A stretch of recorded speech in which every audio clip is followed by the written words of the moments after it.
Hola a todos, mi nombre es Alejandro Alderete. Yo soy Vincent Céspedes y esto es El Equeco Cultural. En política sucede como en las matemáticas. Todo lo que no es totalmente correcto está mal. Edward Moore Kennedy. Muy buenas tardes a todos, bienvenidos al podcast del Equeco Cultural. Estamos en el episodio número 13 y en esta ocasión vamos a hablar sobre política y liderazgo juvenil. En esta ocasión hemos invitado a un joven politólogo boliviano. Él es formado en la UCP, Universidad de Sao Paulo, con maestría en branding político por el ITAM de México. Fue director nacional de Juventudes UN durante 2 gestiones y dirigente opositor en Bolivia. Actualmente es analista en medios nacionales, columnista en The Shaker Republican Post, Ohio, en Estados Unidos. Es también consultor en la Ciudad de México. Él es Enrique Key. ¿Cómo estás, Enrique? ¿Qué tal? ¿Qué tal, Vini? ¿Qué tal, Alejandro? Un gusto poder estar con ustedes. Mil gracias por la invitación y un saludo a todos los chicos que nos están viendo. No, muchísimas gracias a vos, Enrique. Es realmente un gusto para nosotros tenerte. Sabemos que sos una persona bastante conocida por los jóvenes en los medios sociales, por tus análisis siempre tan puntuales y muy críticos. Yo soy un fiel seguidor, siempre te estoy leyendo y debo admitir que muchas veces pasa algo en la política nacional y busco tu perfil así como que a ver qué está pasando, porque tenés información certera y al toque. Entonces, bueno, lo que me lleva también a hacerte la primera pregunta, ¿no? ¿Qué te ha llevado a vos a involucrarte en la política? Bueno, Alejandro, primeramente gracias por tu sintonía, gracias por estar ahí leyendo y consumiendo un poquito el material que produzco. A mí siempre me gusta recibir ese feedback, a mí siempre me gusta escuchar que la gente se informa, que la gente se orienta con lo que yo produzco, con lo que yo hago. Realmente eso es muy gratificante y me motiva a seguir poniéndole empeño y a seguir poniéndole en excelencia a esto que yo hago. Bien, respondiendo a tu pregunta, me la hacen siempre. ¿Qué me motivó a meterme en la política? Mira, en realidad yo estudiaba comunicación. Yo era un estudiante de comunicación en la UPSA, en Santa Cruz. Y ya iba por el 2º año cuando me involucré en una organización política, entre comillas. En realidad no es política, pero sí que tiene un enfoque político, se llama Student for Liberty. Y bueno, en esa organización me empecé a empapar de la política, me empecé a empapar de los políticos, de los partidos, del acontecer internacional, me fue gustando. Llegó un punto en que ya casi no le daba bola a mi carrera, ya casi no atendía mis propias materias y me la pasaba leyendo sobre política, conferencias, podcast, tutoriales. Luego surgió la oportunidad de postularme a la USP en Sao Paulo, me postulé, ingresé y ya empecé de cero y me cambié a ciencias políticas. Y bueno, desde entonces han pasado ya unos 6 años en los que estoy 100% metido en esto y creo que ya es sin vuelta. Súper, Enrique. Queremos saber un poco, porque evidentemente tú tienes esa personalidad de líder, también siendo político y siendo un joven político. Quisiéramos saber qué es el liderazgo para ti. Mira, el asunto del liderazgo fue algo que llegó sin querer queriendo. Yo siempre he sido un chico, yo me denomino intruso. Siempre me he metido a donde no me llaman. Siempre me he intruseado, como dice mi abuela, en todo tipo de cosas. Y bueno, por intrusearme fue que empecé a ingresar a organizaciones, a movimientos, y por las cosas de la vida terminé en un partido político, en Unidad Nacional de Doria Medina, y en el partido político hice carrera y llegué a ser el director nacional de las Juventudes del partido. Y bueno, en ese momento evidentemente me tocó desempeñar un liderazgo porque yo me hacía cargo de las 9 regionales, en realidad 10 regionales, porque la Ciudad del Alto se cuenta como una regional aparte. Entonces eran 10 regionales con las que yo coordinaba y yo venía a ser el líder inmediato de todos los coordinadores departamentales de juventudes. Y bueno, ¿qué es ser un líder? Yo creo que es un líder es una persona que inspira con el ejemplo. Para mí el liderazgo tiene mucho que ver con la palabra inspiración. Es aquella persona que con sus hechos, con su vida y con su fruto, te despierta el interés hacia algo, te despierta el deseo y la atención hacia algo, ya sea política, ya sea religión, ya sea distintas causas, medio ambiente, no sé, animales, derechos, mujeres. El líder es aquella persona que con su vida y con su ejemplo te despierta un deseo hacia algo. Creo yo que eso es el liderazgo. No, qué interesante tu percepción. Y bueno, me gusta también ese enfoque que le diste, no solamente político, ¿no? Que hay que entender que el liderazgo no es solamente por ahí, sino que se puede liderar en básicamente todos los ámbitos. Ahora, yo quisiera preguntarte, hablando ya de eso, de que eras el coordinador nacional, entonces claramente tienes una experiencia al respecto. Y durante este tiempo, a lo largo de tu vida, ¿cuál es la percepción que has adquirido en relación al liderazgo juvenil en Bolivia? Mira, Bolivia es un país fábrica de líderes. Nosotros vivimos en un país que tiene una característica política. De hecho, Bolivia es uno de los países más sindicalizados del mundo. ¿Qué quiere decir eso? Que en Bolivia tenemos hasta el sindicato de los heladeros, el sindicato de los zapateros, el sindicato de las cocineras, y eso está bueno porque genera en la sociedad un efecto de organización colectiva y de organización política para la defensa de los derechos, para la defensa de los intereses, partiendo de la base o partiendo de la premisa de que cuando vos te juntás con otras personas, lográs más cosas que cuando vos estás solo. Entonces, Bolivia es un país político, Bolivia es un país con organización política de manera histórica, desde que nacimos como república. Y eso a mí me encanta, eso es algo de lo que yo siempre hablo cuando viajo y lo cuento como un orgullo. Yo lo que aprendí en este tiempo de liderazgo es de que Bolivia es un país muy diverso y por lo tanto los liderazgos bolivianos tienen que ser diversos. Y los jóvenes políticos, tu pregunta en realidad es cómo yo veo el asunto de los liderazgos juveniles en Bolivia. Yo creo que hay mucho potencial.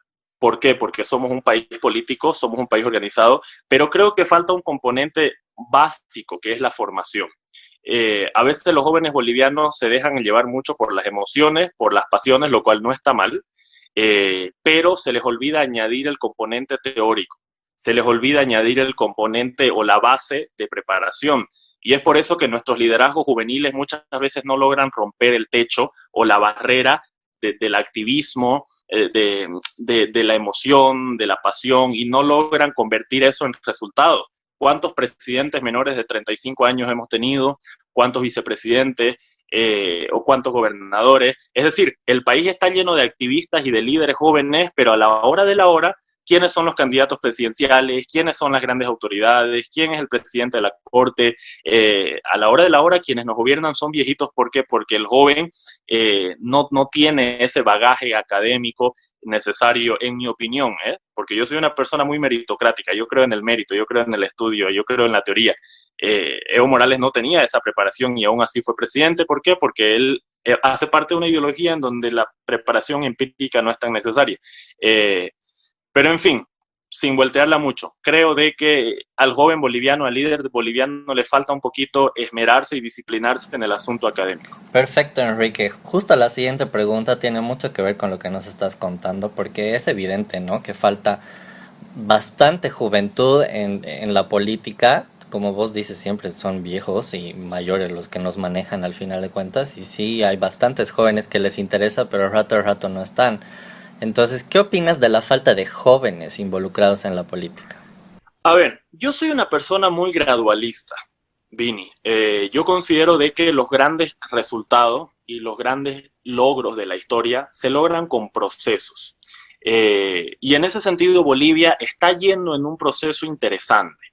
Por ejemplo, la actual presidenta del Congreso, Eva Kopa, que no es ni un poco de mi agrado, pero yo sí que reconozco que es joven. El Congreso boliviano ya tiene un aproximado de 17 o 20% de población joven. Ni qué hablar de la equidad de género que tenemos en el Congreso, que es un ejemplo a nivel mundial. Somos uno de los países con más parlamentarias. Ese es otro tema, ya sé, pero de todas maneras es un reflejo de los avances graduales. A nivel mundial, el asunto de los jóvenes en la política es algo que ha demorado bastante y que todavía tiene muchos desafíos y que todavía tiene muchos obstáculos. Son pocos los líderes jóvenes. pero los pocos que hay son muy conocidos y son muy buenos ejemplos. Lo tenemos a Justin Trudeau, que es primer ministro de Canadá, que ha hecho un trabajo fenomenal. Nayib Bukele en El Salvador también está haciendo un trabajo muy relevante, mucho se está hablando de él. Y bueno, está también esta Jacinta, me olvidé de su apellido, que es ¿cómo se llama este país que está abajo de Australia? Nueva Zelanda. La de Nueva Zelanda igual es una primer ministra joven que está haciendo un trabajo muy bueno. La actual alcaldesa de Bogotá, que es joven, que es lesbiana y que realmente es una ruptura de paradigma en un país latinoamericano y conservador. Entonces te menciono estos cambios y te menciono estos ejemplos como una prueba de que los cambios demoran, pero están ahí. Los estamos viendo, los estamos palpando, los estamos experimentando, y creo de que hay que ser optimistas. Yo siempre prefiero ver el vaso medio lleno. Por ejemplo, cuando yo debato con una feminista y ella me empieza a nombrar todo lo que la mujer no tiene, yo le digo, sí, es cierto, pero veamos todo lo que ya tiene y que no tenía, y que ahora se ve, y que ahora disfrutamos. Entonces, con la juventud y con los líderes juveniles es lo mismo. Yo creo de que estamos en un proceso y de que de ahora en adelante ya es un cambio irreversible, ya es una realidad irreversible de los jóvenes involucrados en la política. Bien, estoy totalmente de acuerdo con vos, y esa percepción de que los cambios son graduales y que una vez empieza el movimiento es difícil detenerlo, es totalmente cierto. Y eso, por ejemplo, me hace pensar un poco en todo lo que vivimos el año pasado, donde todo el tema del paro y sacar a Evo Morales del gobierno y todo ese tema fue muy impulsado, apoyado y dirigido hasta en cierta parte por jóvenes, ¿no? Entonces, todo lo que se llamó la generación Pititas. Entonces, ¿qué opinas de esto, ¿no? De este movimiento que se armó de la generación Pititas, de los jóvenes que se involucraron? Mira, yo creo de que la revolución Pititas, la generación Pititas, ha sido uno de los episodios más nobles de la historia boliviana. Nosotros somos un país luchador por historia, nosotros somos un país luchador por tradición, nosotros somos el país de las héroes, de las heroínas de la coronilla, aquellas valientas cochabambinas que se enfrentaron a los españoles. La historia y la tradición dice que fueron lideradas por una ciega, por Gandarilla. Nosotros somos el país de los bravos mineros, nosotros somos el país de los bravos amazónicos. En definitiva, somos un país de lucha. Generación tras generación hemos siempre luchado y no nos hemos callado ante la opresión, ante la tiranía. Y llevábamos 15 años de adormecimiento, llevábamos 15 años en los que estábamos anestesiados, como yo le llamo. Y bueno, el año pasado se dio esta primavera boliviana con las Pititas, que definitivamente ha sido el inicio de lo que yo estaba hablando ahorita, de un proceso que ya no tiene marcha atrás, de un proceso de la juventud empoderada, de la juventud que denuncia, de la juventud que fiscaliza, de la juventud que ya no se chupa el dedo. Y algo que yo rescato como la característica principal de la generación Pititas ha sido el patriotismo, ha sido la reunificación de la patria. ¿Por qué? Porque la generación Pitita fue rojo, amarillo y verde, fue tricolor. La generación Pitita fue histórica precisamente porque en ella participaron todos los miembros del país. Participaron norteños, sureños, collas, cambas, ricos, pobres, indígenas, blancos. Y si el país pierde este gran avance patriótico, este gran avance de reunificación, yo creo de que estaríamos perdiendo el rumbo y estaríamos perdiendo el gran logro de la generación Pitita. En definitiva, el secreto de este tiempo y de esta lucha ha sido el patriotismo y la unidad, y espero, y este es un mensaje que le doy a los oyentes, espero que sea algo que conservemos y que continuemos promoviendo. Totalmente de acuerdo, Enrique. Pero creo que es bastante, como vos dices, es bastante rescatable todo lo que ha pasado en los 21 días de paro y toda esta generación Pititas. Pero al escucharte también me he puesto a pensar en lo que está pasando ahora. ¿No crees que se está perdiendo realmente esta unificación de Bolivia gracias a lo que ha pasado en la votación, en los resultados? ¿Qué me puedes decir respecto a esa separación que está habiendo ahora? ¿Y qué opinas también del regionalismo que se está utilizando ahora? A ver, yo creo de que lo que sucede es en realidad un poco mucho, perdón. Lo que está sucediendo ahora es más humo que otra cosa. es más ruido que otra cosa.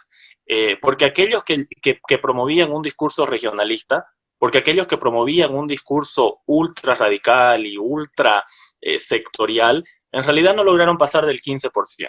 En realidad no lograron ser una realidad nacional. Aquellos que promovían ese discurso, y todos saben a quiénes me refiero, no lograron pasar del 2% en la mitad occidental del país. No lograron llegar ni al 4% en el sur del país y con suerte arañaron el 22% en la zona amazónica del país. ¿Qué quiere decir esto? Que datos matan relatos y de que ese supuesto discurso y esa supuesta nueva realidad, triste realidad, del regionalismo y del Camba versus Colla, Oriente versus Occidente, yo creo que más que todo fue una manipulación de campaña, fue una estrategia de campaña que en la realidad y en la práctica no hay, y gracias a Dios que no la hay. La prueba de eso es de que en estos momentos el país entero ha acatado unos resultados que particularmente no son de mi agrado, pero que son la voz del soberano, son la voz de las urnas, son la voz patriótica de toda una nación o de una inmensa mayoría de la nación que se pronunció y que votó. Y no sé si sueno confuso, pero lo que intento decir es de que este discurso y estas consignas regionalistas y ultra partidarias, no creo que duren mucho, se van a ir disipando, se van a ir dejando de lado en los próximos meses y Bolivia retomará su senda de la unidad, su senda del patriotismo y no me cabe la menor duda de eso. Ok, Enrique, súper. O sea, en otras palabras, yo soy optimista. Yo no creo de que este discurso de campaña prospere mucho. Yo le doy 3 meses para que se agote y para que se acabe. ¿Y qué opinas de las concentraciones que están habiendo ahora en Santa Cruz, que han habido en Cochabamba, que están intentando hacer un paro cívico y la mayoría son jóvenes? He visto hoy día, por ejemplo, chicos que ni siquiera votan, ¿no? He visto chicos de 16, 17 años, la mayoría. ¿Qué opinas al respecto? Mira, Vini, en todos los países del mundo, luego de un proceso electoral, siempre hay los incrédulos, ¿no? Siempre hay los que no creen en el proceso, los que no creen en el sistema. Ocurre en los Estados Unidos, ocurre en Brasil, ocurre en Europa. Siempre después de todo proceso electoral, aún en las democracias más sólidas, siempre hay grupos y sectores que rechazan los resultados, que denuncian fraude, que denuncian irregularidades. Es normal, es democrático. Estas minorías tienen derecho a salir a las calles, estas minorías tienen derecho a expresarse, pero no son otra cosa que minorías. Lo que estamos viendo ahorita en el Cristo de Santa Cruz o en la Plaza de las Banderas de Cochabamba es un sector muy pequeño de la población que se niega a un resultado contundente, que se nubla y que se ciega a una realidad evidente y que seguramente se acabará o se cansará en un par de días. No tiene ni pies ni cabeza esas consignas, están en su libertad, pero convocar a paros y convocar a bloqueos y protestas, me parece que no va a tener apoyo. Creo de que la propia población boliviana y la sensatez y el sentido común se encargará de mandar a su casa a esta gente un poquito desubicada. Me quedo con las últimas palabras. Esta gente un poquito desubicada. Estoy totalmente de acuerdo con tu percepción. En realidad tengo una opinión un poquito más dura, pero estoy intentando ser eufemista por respeto a tu público. Muy bien, me parece muy bien. Bueno, ahora salgamos un poquito del contexto, vamos a decir, del 23 de octubre que estamos grabando esto, para quien nos escuche fuera de fecha. Es lo que ha pasado en Bolivia en los últimos días, ¿no? Pero ahora volvamos a este mundo teórico y quiero preguntarte acerca de tu ideología política, tuya, y por qué. Vamos, para ver qué nos dices, ¿no? Mi ideología mía de mí. Bueno, yo soy liberal, yo soy un fiel defensor del liberalismo, el liberalismo clásico. El liberalismo es considerado históricamente como la antítesis del socialismo, pero a su vez es erróneamente confundido con el conservadurismo y en realidad es todo lo opuesto. El liberalismo es una ideología política que yo la defino de la siguiente manera, y hay muchas personas que se ríen. El liberalismo es aquella ideología que no se mete ni con tu bolsillo ni con tu trasero. Es aquella ideología donde creemos de que el Estado debe dedicarse a tener un rol de árbitro para garantizar la vida, la libertad y la propiedad de los individuos y para proveer seguridad, justicia y un poco de educación y salud. Digo un poco porque, en mi criterio, los estados exitosos y las democracias sólidas son aquellas que logran hacer parcerías con el sector privado para brindar y promover mejores calidades de educación, de salud y de servicios. Entonces, en el liberalismo creemos en eso, de que el Estado debe ser un árbitro, no debe ser el amo y señor, y que por lo tanto debe meterse lo menos posible en la vida económica de la gente, en las decisiones económicas, en asuntos tributarios, en asuntos laborales, en asuntos judiciales, y también debe meterse lo menos posible en asuntos sociales, en asuntos culturales, en asuntos sexuales, en asuntos religiosos. El liberalismo es eso. Ahora, si hablamos del espectro político, yo soy de centro-derecha, yo me considero de centro-derecha moderada. Creo de que los extremos, sean de ultraizquierda o de ultraderecha, ya no aplican a estos tiempos, no son saludables, no son sanos, impiden la cooperación, impiden la tolerancia, impiden la convivencia de los pueblos. Pero soy un firme y muy duro crítico de los gobiernos de izquierda, de la izquierda venezolana, la izquierda argentina que gobierna actualmente y también la izquierda española, pero a la vez critico también muy duramente algunos extremos, por ejemplo, del Republican Party en los Estados Unidos o algunas derechas extremas en Europa como Vox o como los neonazis en Alemania. Repito, creo que si de espectros políticos hablamos, el 2020 ya no da lugar y ya no da cabida para los radicalismos. Y por último, soy un defensor del capitalismo como modelo de intercambio de servicios y productos, servicios, valores, intereses. Creo yo de que el capitalismo es el modelo que encontró la humanidad para producir, para inventar, para comerciar, para vender, para bailar, para coger, para rezar, para escribir, para enseñar.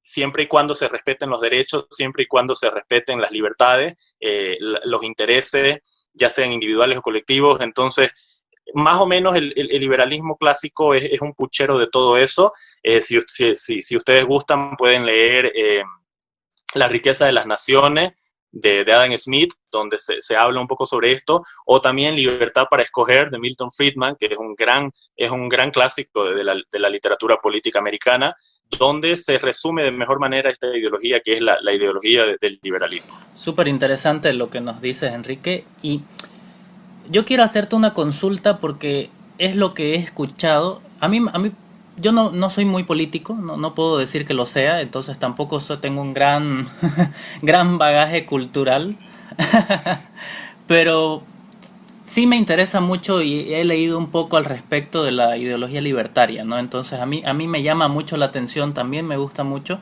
pero tampoco puedo decir que yo soy libertario porque como te digo, político no soy.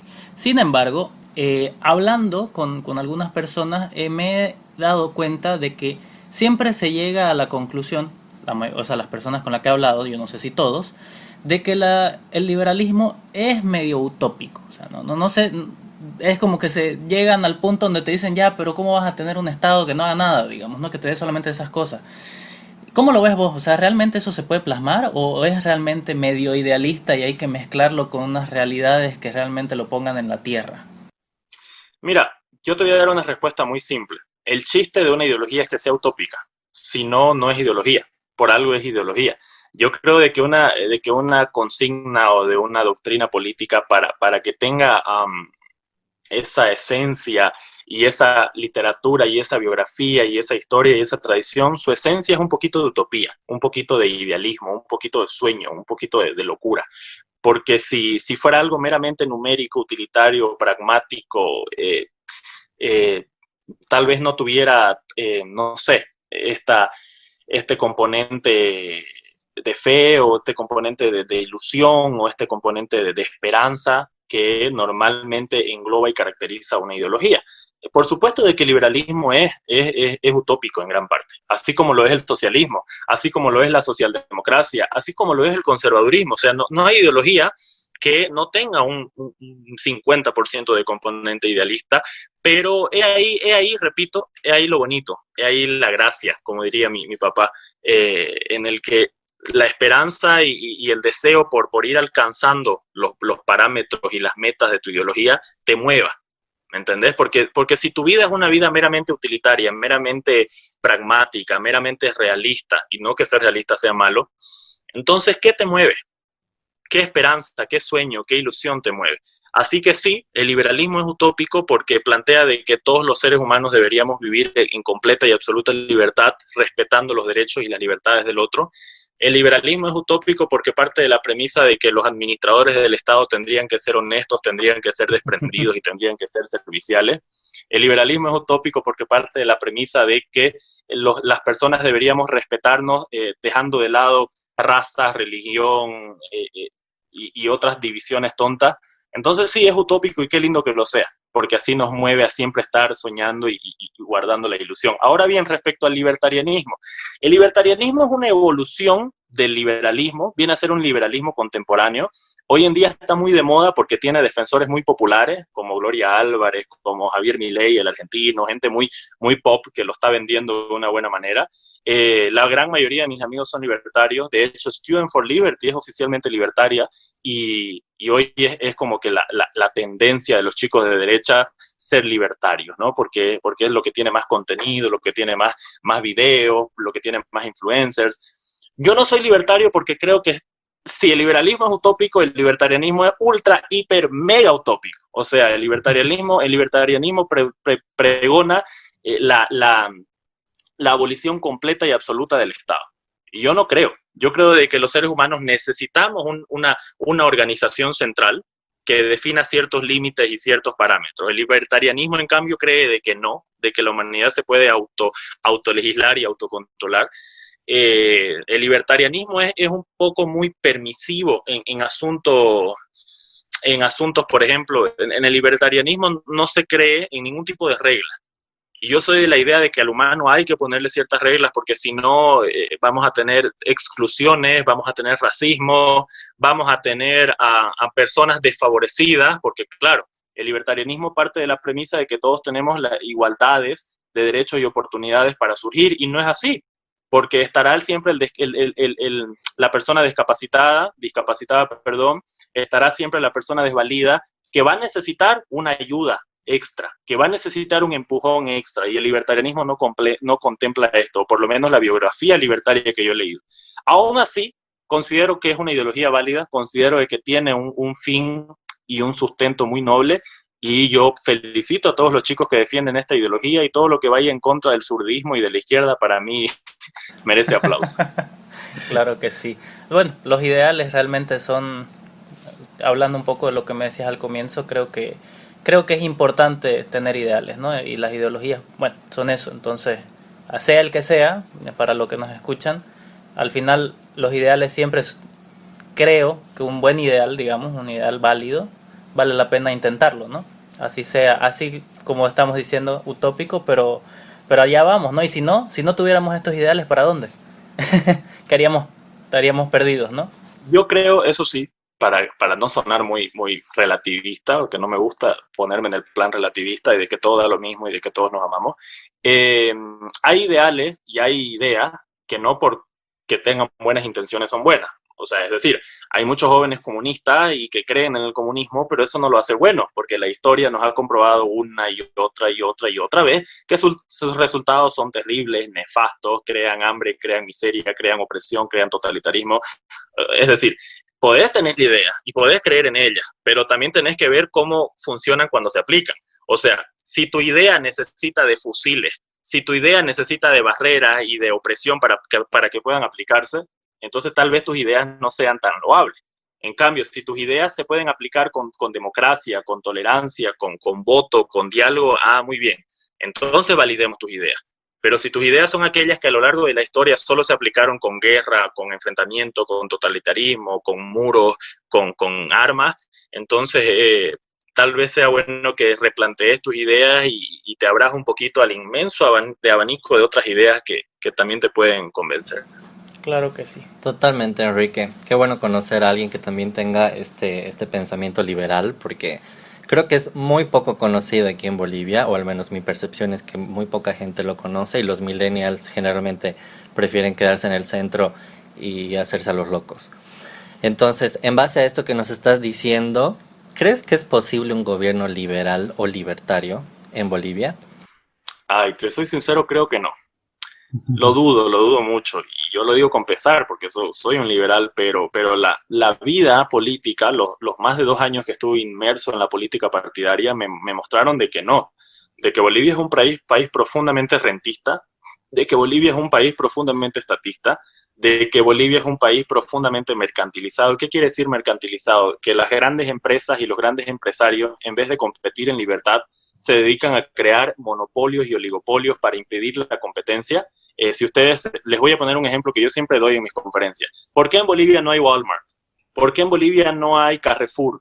¿Por qué en Bolivia no hay las grandes cadenas mundiales de supermercados que tienen precios más baratos y que tienen más variedad y que tienen más productos y más ofertas? Porque las 4 grandes familias, los 4 empresarios, como diría Gloria Álvarez, que son dueños de las cadenas de supermercados, de los Hipermaxi, de los Fidalga, etcétera, se encargan de pactar con los gobiernos de turno para impedir que venga la competencia grande.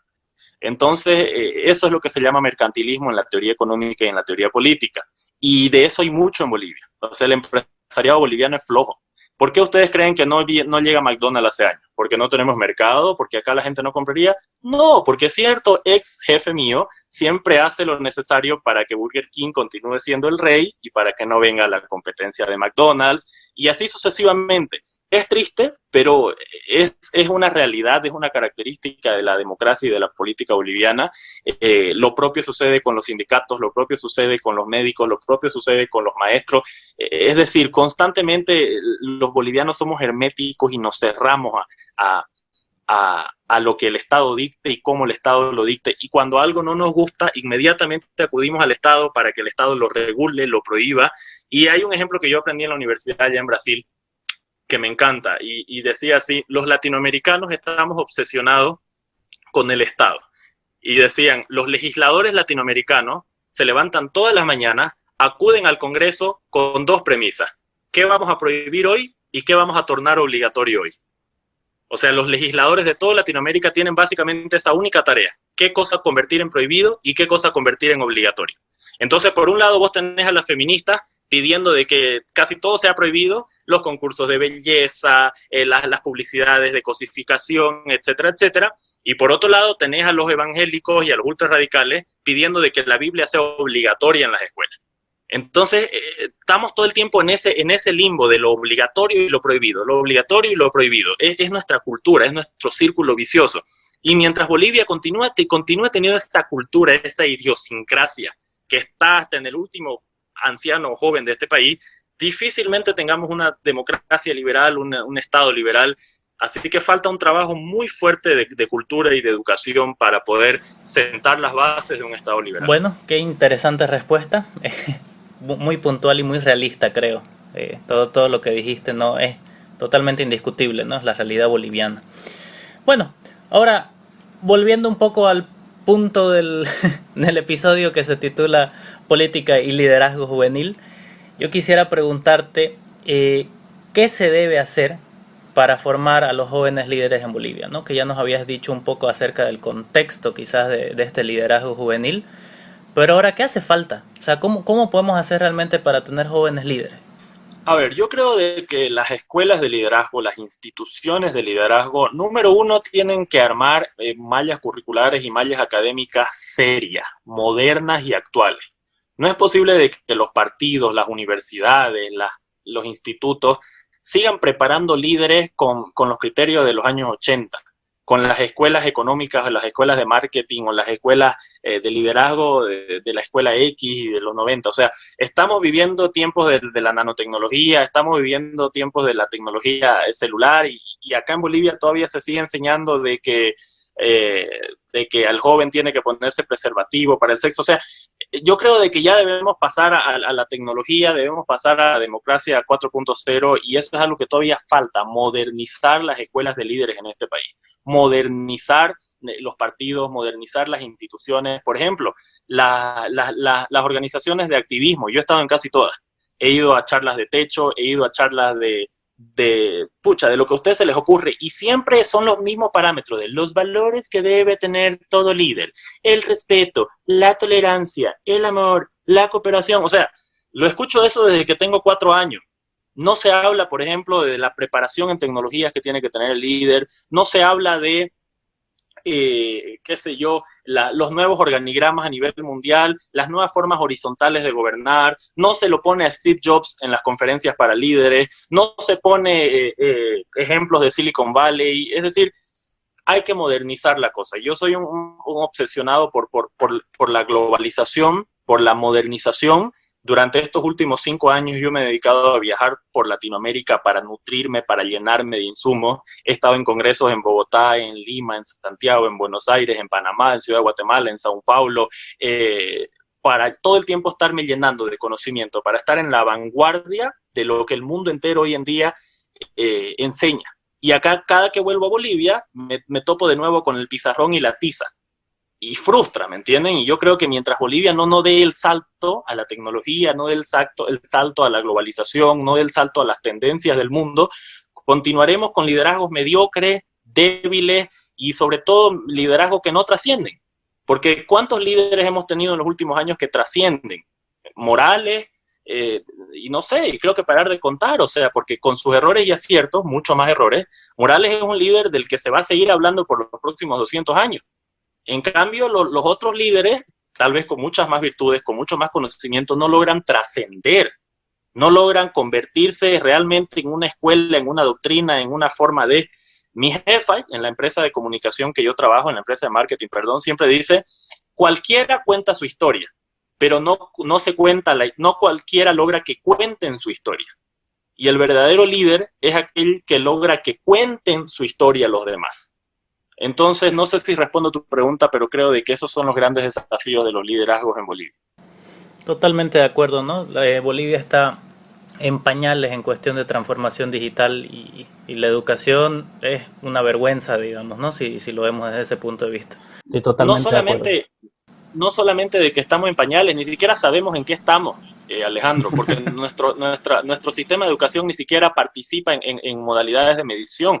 Por ejemplo, en el mundo entero, los ministerios de gobierno colocan cada año sus resultados de gestión en algo que se llama estudio PISA. Bolivia ni siquiera. O sea, no tenemos idea de cómo estamos en matemática, no tenemos idea de cómo estamos en sociales, en humanidades, en biología, porque no medimos, no nos comparamos ante el mundo. ¿Por qué? Porque somos soberanos, porque somos únicos. No somos únicos, no somos una isla. Deberíamos medirnos en comparación con el resto del mundo, medirnos en comparación con los peruanos, con los colombianos, con los canadienses, con los irlandeses, para saber qué nos falta, qué nos sobra, qué podemos importar, qué podemos exportar en cuanto a educación. Así que ni siquiera sabemos si estamos en pañales o estamos menos que en pañales, porque ni siquiera lo medimos, Alejandro. Así de básicas están las cosas, así de atrasados estamos. Es por eso que hay harto por hacer. Totalmente de acuerdo, Enrique, tienes toda la razón. Ahora, llegando, a la última pregunta, siempre les pido a la mayoría de los invitados que agarren su bolita de cristal. Yo sé que no son adivinos ni nada por el estilo, pero quisiera que me cuentes o que me digas cómo ves el futuro político de Bolivia. A ver, la bolita de cristal es algo que siempre menciono en las entrevistas a las que voy y siempre digo, los politólogos no tenemos bolita de cristal para hacer predicciones y justo ahora me pedí una bola de cristal. Bueno, a ver, antes de la bola de cristal quiero pedirles disculpas porque he estado moviendo la cámara. Pasa de que olvidé mi compu y estoy sujetando el teléfono porque se fregó mi sujetador, entonces quiero pedirles disculpas si me he movido un poquito ya. Eso antes de olvidarme. Yo creo que Bolivia, ¿cómo se los puedo plantear? Yo creo que Bolivia entra al 2020 con mucho atraso, mejor dicho, entra al 2021.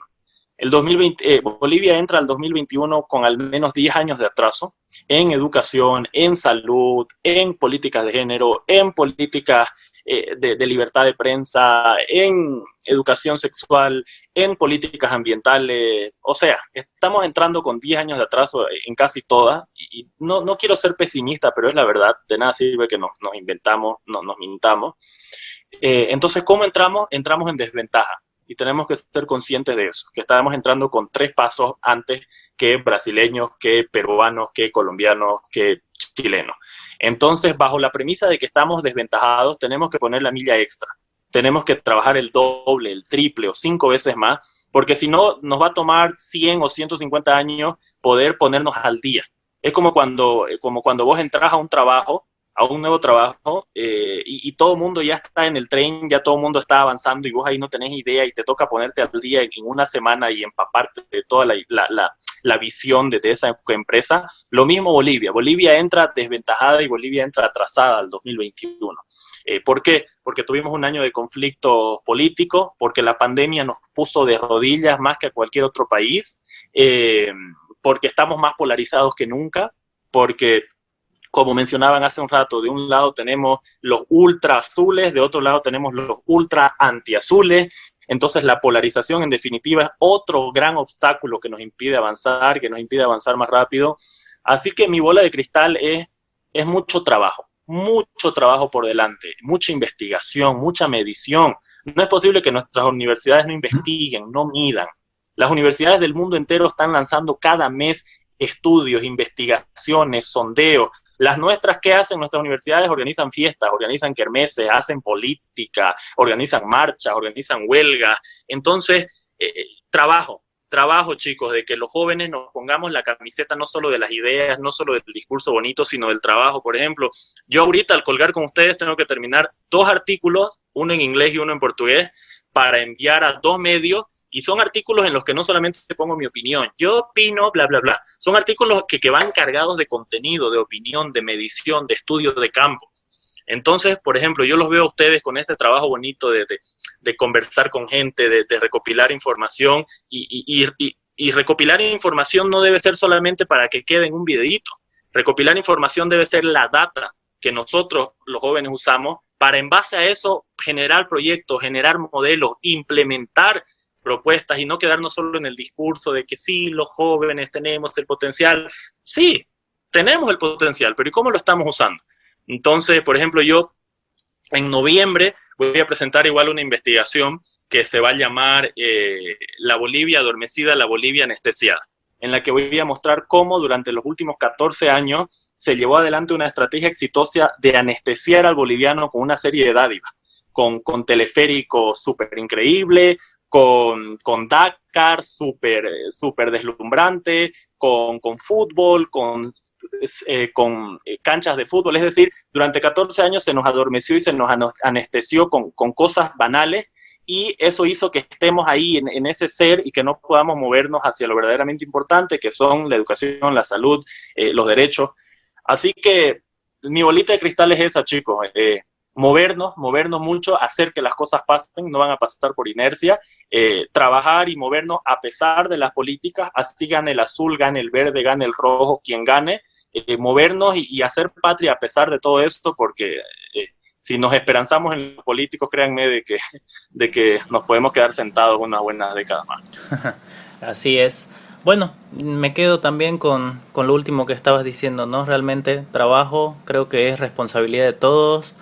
Y bueno, ese era quizás el motivo que nosotros queríamos también tocar este tema de la política y el liderazgo juvenil, no solamente por la coyuntura, por eso es que no, quizás el que escuche este episodio del podcast va a pensar que vamos a hablar de la coyuntura exclusivamente, pero no era esa la idea, sino más bien creo que ponernos en contexto a todos, que de la mano de Enrique, que es un buen analista político, y entender, ¿no?, la circunstancia en la que estamos, y entender que, como dice Enrique, ahora, indistinto del gobierno que tengamos, indistinto de la situación política en el país, es hora de trabajar, es hora de salir de la crisis, de la pandemia, de la crisis económica, de todo lo que venga para adelante.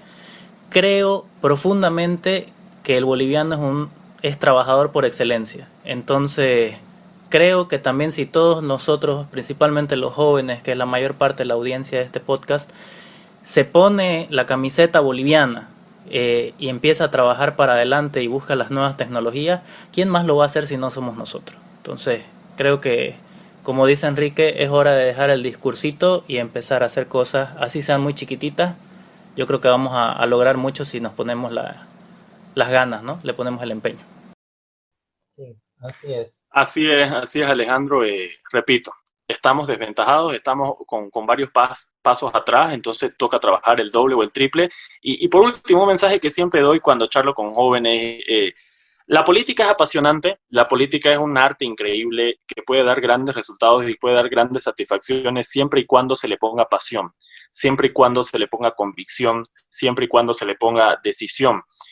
Lamentablemente la partidocracia boliviana te desanima un poco, te decepciona un poco, pero a pesar de, siempre hay un espacio donde se puede aprender. Por ejemplo, yo estuve más de 2 años en Unidad Nacional y independientemente de los vaivenes de la política, aprendí mucho. Entonces, el consejo que yo siempre le doy a los jóvenes es, si quieren involucrarse en política, si les gusta, háganlo. Busquen un partido, busquen un movimiento, busquen una institución, apréndanse qué trata, apréndanse en qué cree esa institución, googleen su historia, pregunten su historia y pónganse a trabajar. Durante los 2 años y medio que yo estuve en Unidad Nacional, imagínense, cuando yo estuve en Unidad Nacional, yo fui el quien propuso la aplicación Conexión Amarilla y fuimos el primer partido en la historia boliviana con una aplicación móvil, es decir, el primer partido digital. Y en esta aplicación móvil teníamos una infinidad de herramientas en las que ofrecíamos asesoramiento ciudadano, asesoramiento en educación, asesoramiento sexual, en distintos temas desde una aplicación. Entonces, esto se los muestro como ejemplo de cómo uno puede hacer la diferencia desde donde uno se encuentre siendo joven. Así que si alguno de los chicos que nos está viendo tiene el bichito de la política, involúcrese y una vez adentro haga escuela, aprenda, lea, infórmese y yo creo de que en un futuro van a tener algo para ofrecer, van a tener algo para aportar al país. Así que ese siempre es mi invitación, ese siempre es mi desafío para la juventud boliviana. Así es. Bueno, para terminar, yo igual que ustedes dos, creo que invito a los jóvenes que investiguen, como decías vos, Enrique, que se informen un poco más de todas las opciones que tenemos en relación a la política, en relación a las agrupaciones, movimientos y de partidos. También no solo se enfoquen en los únicos 3 que hay o más conocidos, sino que hay bastantes cosas en la política que uno puede hacer. Yo leo mucho a Gloria Álvarez, escucho mucho a Antonella Martí, también me encantan. Y muy poca gente las conoce. Sí, entonces, las conozco a las dos, son muy capas. Exacto, entonces invitarlos a que busquen y estudien, ¿no? Y realmente puedan identificarse con algún, qué sé yo, partido, con algún movimiento, con lo que ellos se identifiquen, pero siempre buscando, siempre investigando y conociendo. Así que bueno, Enrique, llegamos al final. Muchas gracias por habernos acompañado en este episodio del podcast. Espero que a todos les haya gustado. Espero que lo hayan escuchado hasta el final. Así que gracias por acompañarnos. Te agradecemos enormemente, Enrique. Ha sido una charla muy fructífera, muy linda. Y realmente estamos muy agradecidos de tenerte en este episodio. A ustedes las gracias. ¿Están ustedes en La Paz, Cochabamba, Santa Cruz? ¿Desde dónde me hablan? Estamos en Santa Cruz. Pero yo soy patriota. Ah, bueno. Estamos acá en casa. Bueno, un saludo desde acá, desde estas tierras calurosas para todos los que nos ven. Gracias, chicos, y para lo que ustedes quieran acá, siempre. Súper. Así que bueno, muchas gracias a todos. Los esperamos el siguiente jueves con el episodio número 14. Vamos a hablar sobre música de la mano de Vero Pérez. Así que los esperamos a todos. Muchas gracias.